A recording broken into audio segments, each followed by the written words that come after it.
السلام علیکم ورحمۃ اللہ وبرکاتہ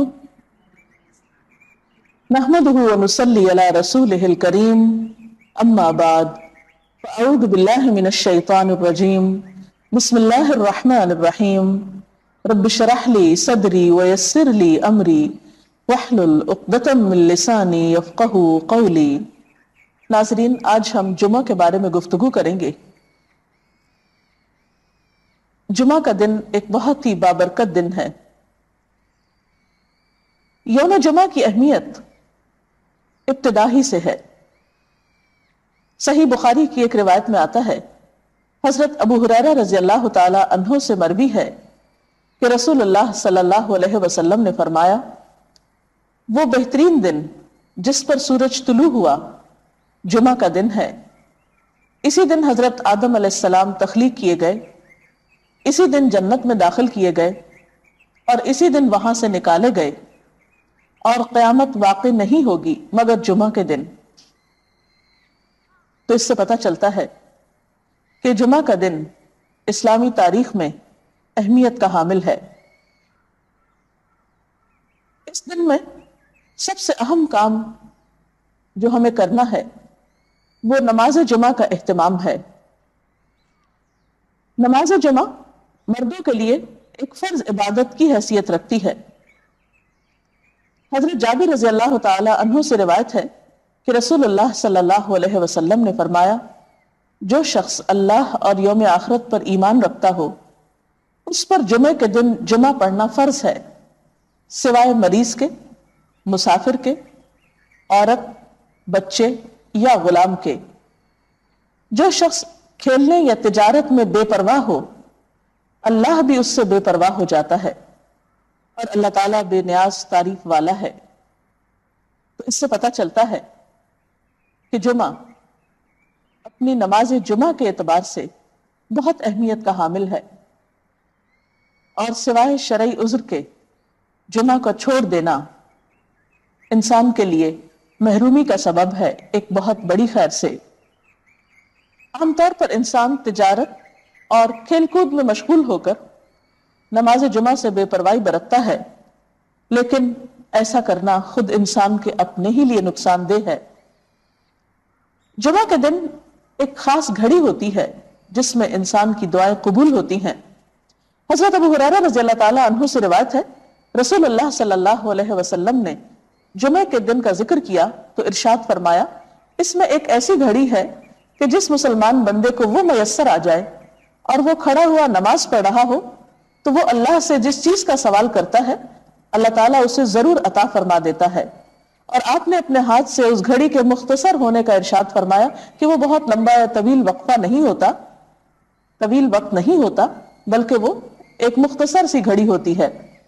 مسلم کی ایک حدیث کے مطابق وہ گھڑی امام کے منبر پر بیٹھنے سے نماز جمعہ کے ختم ہونے تک ہے، اور ترمذی کی حدیث کے مطابق یہ گھڑی عصر سے لے کر سورج غروب ہونے تک تلاش کی جائے۔ اس سے پتہ چلتا ہے کہ یہ دو اوقات خاص طور پر جمعہ کے دن اہم ہیں جن میں اللہ تعالیٰ کا ذکر اور عبادت کی جانی چاہیے۔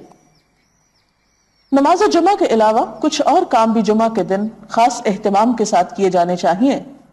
ان میں سب سے پہلی چیز طہارت و پاکیزگی کا اہتمام اور اس کے لیے غسل کرنا۔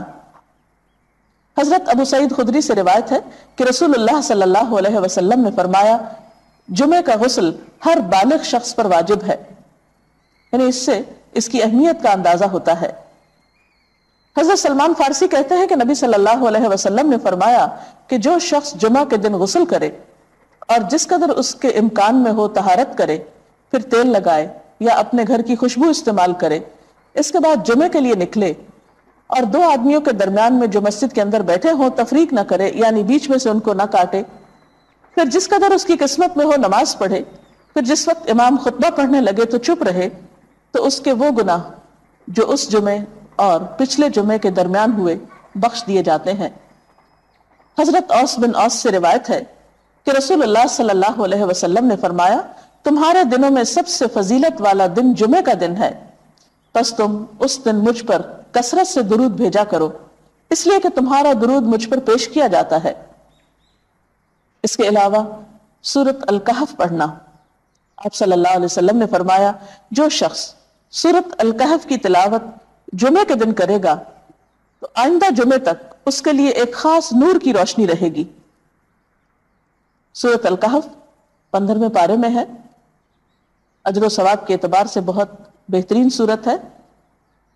اس کی ابتدائی 10 آیات کے پڑھنے والے کے لیے فتنہ دجال سے محفوظ رہنے کی خوشخبری بھی ہے۔ ان آیات کو یاد بھی کر لینا چاہیے۔ نماز جمعہ ایک فرض نماز ہے۔ قرآن پاک میں اللہ تعالیٰ فرماتے ہیں یا ایھا الذین آمنوا اذا نودی للصلاة من یوم الجمعۃ فسعوا الی ذکر اللہ وذروا البیع ذالکم خیر لکم ان کنتم تعلمون۔ اے لوگو جو ایمان لائے ہو، جمعہ کے دن نماز کی اذان دی جائے تو تم اللہ کے ذکر کی طرف دوڑو اور خرید و فروخت چھوڑ دو، یہ تمہارے حق میں بہت ہی بہتر ہے اگر تم جانتے ہو۔ یعنی باقی تمام کام کاج چھوڑ کر عبادت کی غرض سے نماز جمعہ کے لیے مسجد میں حاضر ہونا چاہیے۔ آپ صلی اللہ علیہ وسلم نے نماز جمعہ کی فضیلت بیان کرتے ہوئے فرمایا، جس نے وضو کیا اور اچھے طریقے سے وضو کیا، کیونکہ بعض اوقات ہم تیزی میں وضو کرتے ہیں، کونیاں خشک چھوڑ دیتے ہیں یا پاؤں کی ایڑیاں خشک رہ جاتی ہیں، یا اسی طرح چہرے کو پوری طرح نہیں دھوتے یا صاف نہیں کرتے، تو اس سے وضو صحیح طور پر مکمل نہیں ہوتا۔ تو آپ صلی اللہ علیہ وسلم نے اچھی طرح وضو کرنے کا حکم دیا، فرمایا کہ پھر وہ شخص جمعہ پڑھنے کے لیے آئے اور کان لگا کر خطبہ سنے اور خاموش رہے تو اس جمعے سے دوسرے جمعے کی درمیانی مدت اور مزید 3 دن کے گناہ معاف کر دیے جاتے ہیں۔ اس میں آپ دیکھ رہے ہیں کہ خاص طور پر خطبے کے وقت خاموشی کا ذکر ہے، کیونکہ اس وقت توجہ کے ساتھ بات سننا نہایت ضروری ہے۔ ایک اور حدیث میں یہ بھی آتا ہے کہ اگر کوئی شخص کسی دوسرے کو خطبے کے دوران یہ کہتا ہے کہ تم چپ ہو جاؤ، یعنی چپ کرانے کے لیے بھی بولتا ہے، تو اسے بھی ایک لغو بات شمار کیا گیا اور ناپسندیدہ قرار دیا گیا۔ نماز جمعہ نہ پڑھنے والوں کے لیے آپ نے وعید بھی سنائی۔ حضرت ابو ہریرہ اور حضرت ابن عمر سے روایت ہے، انہوں نے رسول اللہ صلی اللہ علیہ وسلم کو اپنے منبر کے تختوں پہ یہ فرماتے ہوئے سنا کہ لوگ جمعے چھوڑنے سے باز آ جائیں، ورنہ اللہ تعالیٰ ضرور ان کے دلوں پہ مہر لگا دے گا، پھر وہ یقیناً غافل لوگوں میں سے ہو جائیں گے۔ اور غافل دل تو پھر ایک بیمار دل ہوتا ہے، انسان کے اپنے ہی لیے تکلیف دہ ہوتا ہے۔ حضرت ابن مسعود سے روایت ہے کہ نبی صلی اللہ علیہ وسلم نے ان لوگوں کے بارے میں فرمایا جو جمعے سے پیچھے رہتے ہیں کہ میں نے ارادہ کیا کہ کسی شخص کو حکم دوں جو لوگوں کو نماز پڑھائے اور میں جا کر آگ لگا دوں ان لوگوں کے گھروں کو جو جمعے سے پیچھے رہتے ہیں، یعنی اپنے گھروں میں ہی رہتے ہیں اور نماز کے لیے مسجد نہیں آتے۔ نماز جمعہ کے لیے سب سے اہم بات یہ ہے کہ وقت پر مسجد آئے۔ حضرت عبداللہ سے روایت ہے کہ ایک شخص گردنیں پھلانگتا ہوا جمعے کو آیا اور رسول اللہ صلی اللہ علیہ وسلم خطبہ پڑھ رہے تھے تو آپ نے فرمایا بیٹھ جاؤ، تم نے لوگوں کو اذیت دی۔ یعنی دیر سے آنا اور پھر گردنیں پھلانگ کر آگے جانا اور جگہ تلاش کرنا یہ دوسروں کے لیے اذیت اور تکلیف کا سبب ہے، اس لیے وقت پر مسجد پہنچنا چاہیے تاکہ صحیح جگہ پر بیٹھ کر خطبہ سنا جا سکے اور نماز کی ادائیگی بھی بہتر طور پر ہو۔ اسی طرح بیٹھنے کا طریقہ بھی بتایا گیا۔ حضرت معاذ بن انس سے روایت ہے کہ نبی صلی اللہ علیہ وسلم نے جمعے کے دن جبکہ امام خطبہ دے رہا ہو گھٹنوں کو پیٹ کے ساتھ ملا کر بیٹھنے سے منع فرمایا، یعنی اس طرح ٹانگیں کھڑی کر کے گھٹنے پیٹ کے ساتھ ملا کر بیٹھنا منع ہے، ادب کے خلاف ہے، کیونکہ وہ ایک تعلیم کا وقت بھی ہے، عبادت کا وقت بھی ہے، اس میں ادب اور احترام کے ساتھ بیٹھنا چاہیے۔ پھر اسی طرح مناسب جگہ بیٹھنا چاہیے۔ حضرت ابن عمر کہتے ہیں کہ نبی صلی اللہ علیہ وسلم نے منع فرمایا ہے کہ کوئی شخص ایسا کرے کہ اپنے بھائی کو اس کی جگہ سے اٹھا دے اور خود اس کی جگہ بیٹھ جائے۔ کہا گیا کہ صرف جمعہ میں؟ فرمایا جمعہ اور اس کے علاوہ اور موقعوں پر بھی، یعنی کوئی شخص یہ نہیں کر سکتا کہ جمعہ کے دن خود تو دیر سے آئے پھر آ کر کسی اور کو اٹھا کر اس کی جگہ پر بیٹھے، اور ویسے بھی یہ ایک بد اخلاقی کی حرکت ہے۔ جمعہ کے علاوہ دوسرے موقعوں پر بھی اس کا لحاظ رکھنا چاہیے۔ پھر یہ کہ خطبہ خاموشی سے سننا چاہیے۔ آپ صلی اللہ علیہ وسلم نے فرمایا اگر جمعے کے دن جب کہ امام خطبہ پڑھ رہا ہو پھر تو اپنے پاس والے سے یہ کہے کہ چپ رہ تو بے شک تو نے لغو یعنی بری حرکت کی۔ ہمارا دین دین فطرت ہے، اس میں انسان کو عبادت میں ایسی تکلیف نہیں دی گئی کہ جس میں مشغول ہو کر وہ اپنی دنیا کے کاموں سے بالکل بے نیاز ہو جائے اور اپنی ذمہ داریوں کو دوسروں پر ڈال دے۔ اسی لیے ہم دیکھتے ہیں کہ قرآن پاک میں اللہ تعالیٰ فرماتے ہیں فَإِذَا قُضِيَتِ الصَّلَاةُ فَانْتَشِرُوا فِي الْأَرْضِ وَابْتَغُوا مِنْ فَضْلِ اللَّهِ وَاذْكُرُوا اللَّهَ كَثِيرًا لَعَلَّكُمْ تُفْلِحُونَ۔ پھر جب نماز ہو چکے تو زمین میں پھیل جاؤ، اللہ کا فضل تلاش کرو اور بکثرت اللہ کا ذکر کیا کرو تاکہ تم فلاح پاؤ۔ تو اس سے یہ بات پتہ چلتی ہے کہ ایک فریضہ ادا کرنے کے بعد انسان کو دوسرے فرض کی ادائیگی کے لیے نکل جانا چاہیے، یعنی رزق حلال کے لیے کوشش، محنت، کیونکہ وہ بھی ایک فریضے کے بعد دوسرا فریضہ ہے۔ لیکن دنیا کا کام کاج کرتے ہوئے بھی انسان کو اللہ کو بالکل بھلا نہیں دینا چاہیے۔ اس کے لیے کیا نسخہ بتایا گیا کہ وَاذْكُرُوا اللَّهَ كَثِيرًا، اللہ کا ذکر کثرت سے کرو۔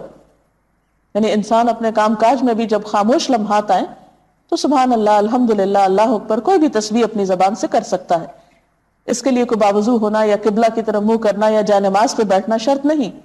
خواہ آپ چل پھر رہے ہوں، جوتے بھی پہنے ہوں، آپ اپنے دنیا کے کام میں مصروف ہوں لیکن خاموش ہوں تو ساتھ ساتھ ذکر کر سکتے ہیں۔ مثلا آپ کسی فیکٹری میں کام کرتے ہیں، کسی ایسی جگہ پر کام کرتے ہیں کہ جہاں آپ کسی کے ساتھ کوئی بات چیت نہیں کرتے اور مسلسل خاموش کھڑے ہیں، تو خاموش رہنے کی بجائے ساتھ ساتھ اگر آپ ذکر کرتے رہیں تو وہ آپ کے لیے درجات میں اضافے اور اللہ کے قرب کا ذریعہ بنے گا۔ پھر اسی طرح جمعے کی رات کے بارے میں فرمایا، حضرت ابو ہریرہ سے روایت ہے کہ آپ نے فرمایا تم جمعے کی رات کو دوسری راتوں کے درمیان سے قیام وغیرہ کے لیے خاص نہ کرو اور نہ جمعے کے دن کو دوسرے دنوں کے درمیان سے روزے کے لیے خاص کرو، مگر یہ کہ جمعہ اس مدت میں آ جائے جس میں تمہارا کوئی آدمی روزے رکھتا ہو۔ تو اسے پتہ چلتا ہے کہ جمعے کے دن کی خاص عبادت تو نماز جمعہ کی ادائیگی ہے، پھر کچھ اذکار وغیرہ ہیں، لیکن صرف جمعے کے دن کو روزے کے لیے خاص کرنا یا رات کو عبادت کے لیے خاص کرنا ایسا حکم نہیں دیا گیا، اس لیے اس سے پرہیز کرنا چاہیے۔ ہاں اگر ایک شخص کی ایک روٹین ہے ایسی کسی عبادت کی جو دوسرے دنوں میں بھی وہ کرتا ہے اور بیچ میں جمعے کا دن بھی آ جاتا ہے تو کوئی حرج نہیں۔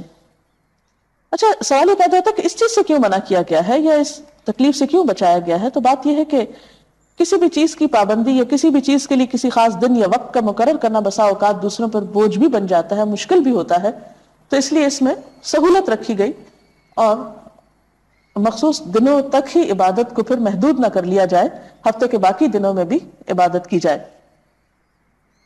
بخاری اور مسلم کی ایک اور حدیث میں تنہا جمعہ کے دن روزہ رکھنے سے منع کیا گیا، سوائے اس کے کہ ساتھ اس کے ایک دن پہلے یا بعد کا روزہ بھی ملا لیا جائے تو پھر حرج نہیں ہے۔ تو ناظرین، یہ تھی چند باتیں جمعے کے حوالے سے۔ اللہ کرے کہ رمضان المبارک میں آپ سب کے جمعے بہت اچھی طرح گزرے۔